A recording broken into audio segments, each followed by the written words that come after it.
nosso exibidas no enfrentamento da violência contra a mulher. Estamos aqui com a Major Cleide, para ela falar um pouco de como é o trabalho num projeto maravilhoso que nós temos no estado de Minas Gerais, na PM de Minas Gerais, que é o PVD. O objetivo da companhia é a quebra do ciclo da violência. É fazer com que, quando a violência ela eclode no seio familiar, ela não se repita novamente e não evolua para casos mais graves. Sim. A Polícia Militar, entendendo a importância deste trabalho, em 2017 criou uma unidade que ficaria responsável todo o tempo para poder fazer esse tipo de atendimento.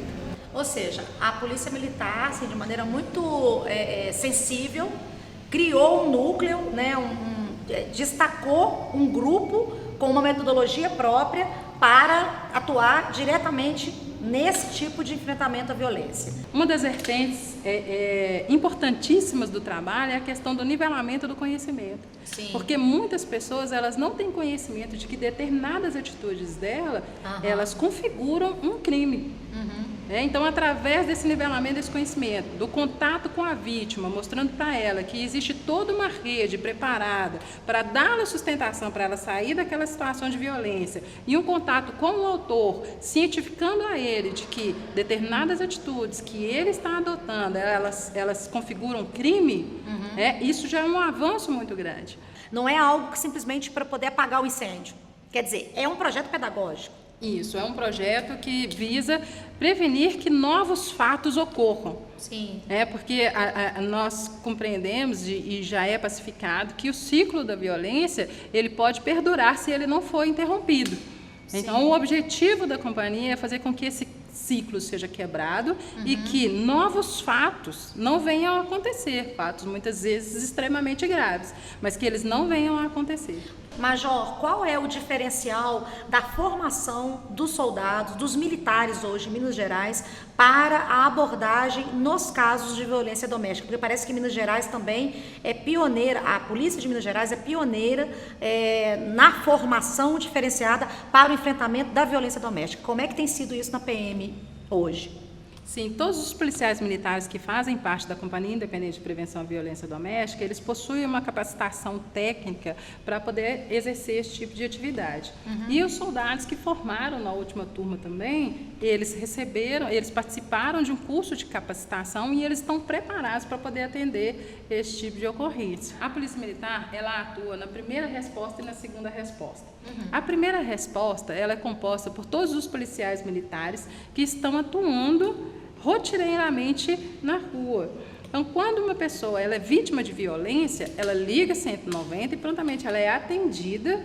E aí esse militar ele está capacitado para poder colher todas as informações necessárias para subsidiar tanto a ação da Polícia Civil, para dar continuidade ao processo, quanto a ação da segunda resposta, que aí já é um novo projeto da Polícia Militar que vem e faz uma análise de todos os registros que foram feitos anteriormente com aquela vítima, analisada a gravidade, aí sim, essa vítima, ela é escolhida naquele momento ali para poder receber uma visita da segunda resposta. Sim. A vítima, como, né, qual espaço ela deve se dirigir para se socorrer? Existe um endereço físico, um endereço eletrônico, um telefone que a senhora poderia deixar para que as nossas telespectadoras possam tomar conhecimento, né, dessas fontes, desses acessos? Nós temos o endereço eletrônico, é cia.pvd@pmmg.mg.gov.br.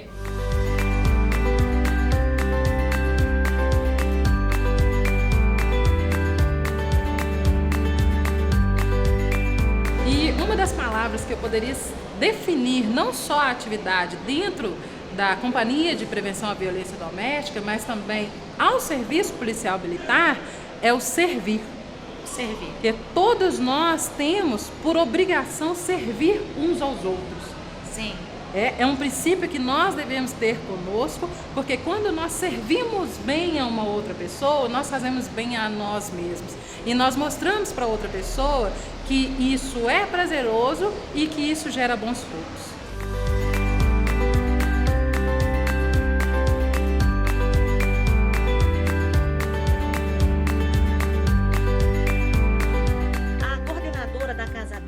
recebe mulheres em situação de violência que tem que sair da sua casa e ser abrigada aqui em Belo Horizonte, ela estava me falando que sempre depois dessas campanhas há um aumento de procura de mulheres para o abrigo. Aí a gente fala, por que aumenta a violência? Falou, porque as mulheres se percebem na situação de violência. Eu tive a oportunidade de assistir uma sessão em que o agressor fala, eu não sei o que eu tô fazendo aqui, eu não bati nela, eu só fui na frente do emprego dela, xinguei ela toda, mas é minha mulher. A ideia de violência, ela é muito restritiva, né? Ele violenta de várias maneiras, mas no simbólico dele, se ele não encosta a mão, ele pode ele tem legitimidade para poder limitar e punir a mulher, né? Era essa questão que eu queria colocar para vocês. Você falou da violência, que é proibir a mulher sair de casa.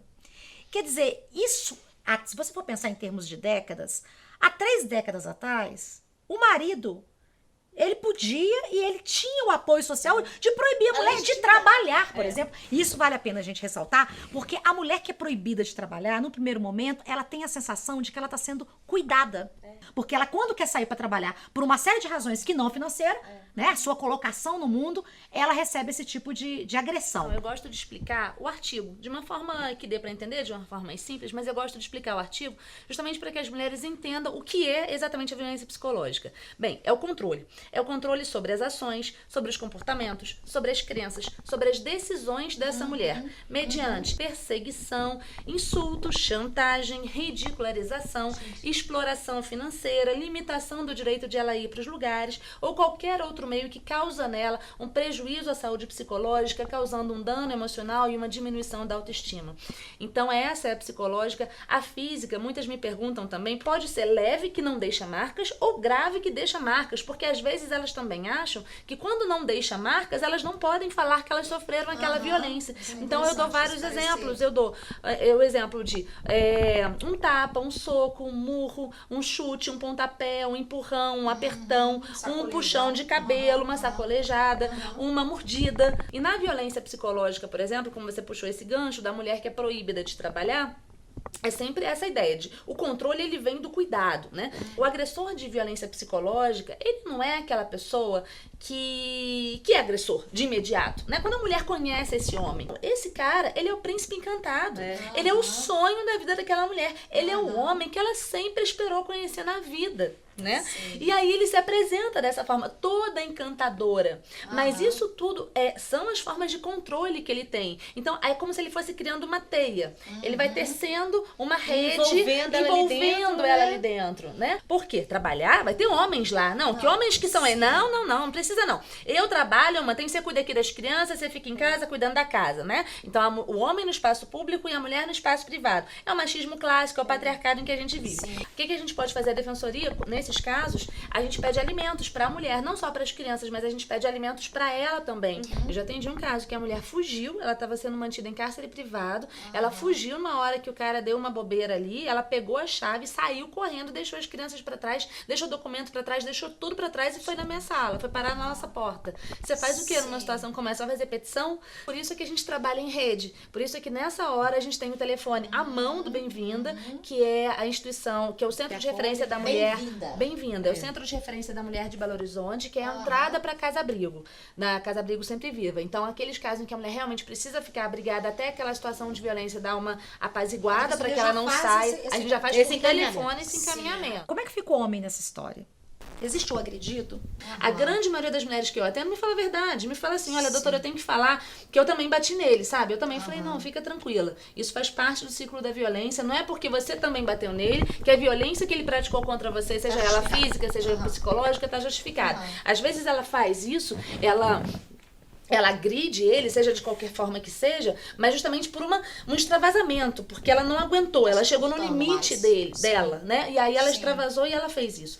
A questão é que juridicamente é diferente, né? Então a Lei Maria da Penha, ela veio como uma ação afirmativa para empoderar as mulheres que há muitos e muitos anos estavam em situação de desvantagem e ainda estão até hoje, justamente por conta do machismo da sociedade patriarcal que a gente vive. Então, essa Lei Maria da Penha, ela não pode, em hipótese hipótese alguma, ser aplicada direcionada ao homem, de forma alguma. Porque o homem não está nessa posição de inferioridade que a mulher Histórica. está. Histórica, exatamente. Então, o que eu costumo falar, você tem isso, a mulher está embaixo, o homem está aqui. Então, veio a Lei Maria da Penha para fazer isso. Então, justamente, aquela igualdade substancial. Não adianta eles serem iguais no plano formal, como seres humanos e pessoas. Não. Eles são desiguais historicamente em relação a tudo aquilo que a mulher sofre ao longo dos anos, ao longo da história.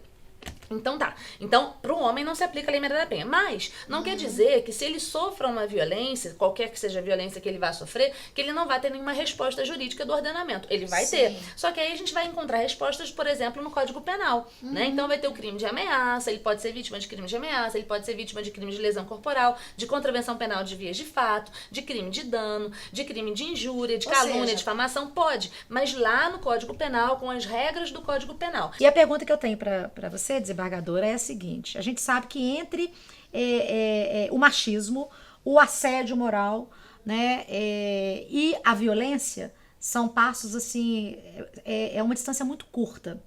E a gente sabe que no caso da Lei Maria da Penha nós estamos falando de violência no âmbito da intimidade, não vou dizer do lar só, porque é entre casais que não vivem, não coabitam. Não coabitam também. A senhora já sofreu? Eu afirmo, todas nós, mulheres, já sofremos ou vamos sofrer ao longo da nossa vida algum tipo de violência. Não há escapatória, não há. Então, se você me perguntar se eu já sofri, eu talvez, como muitas mulheres, talvez tenha sofrido e não tenha percebido. Não tenho nem percebido. Entendeu? Como muitas mulheres, a gente sofre. Eu acho que profissionalmente, eu acho que a gente sofre. Eu já percebi várias vezes que uma fala minha numa reunião foi inaudita. Quando um homem que ouviu eu dizendo afirma no momento seguinte, aí, vamos constar em ata. Agora, antes de terminar, eu gostaria de deixar um recado para as mulheres mesmo, sabe? Porque eu acho que nós temos que nos unir mais. As mulheres machistas, infelizmente, existem. Né? Então, nós temos que parar de replicar as coisas assim. Esses bordões, essas coisas de mulher. Mulher no volante. Essas coisinhas que são. Aquela ali é uma piriguete. Você viu como é que ela vestiu? Ela é uma piriguete. Parar de julgar, parar de rotular, se unir mais. Então, assim, um apelo que eu faço às mulheres é isso. Vamos nos unir mais. Assim como os homens se unem tanto, nós precisamos também de estar mais unidas e julgar menos as nossas companheiras. Eu acho que eu sou uma pessoa persistente, assim. Eu acho que a persistência é uma qualidade minha, uma mulher que não desiste. Eu sou determinada, mas isso é uma coisa que eu falo desde sempre. Eu sou determinada em tudo que eu quis na minha vida, eu colocava na minha cabeça, eu ia lá e fazia. Olha, que sorte ser exibidas, gente, vir aqui conversar com essas mulheres maravilhosas. Muito obrigada. Nós agradecemos. Que dia maravilhoso. Que dia maravilhoso. Exibidas, olha o que nós estamos exibindo aqui.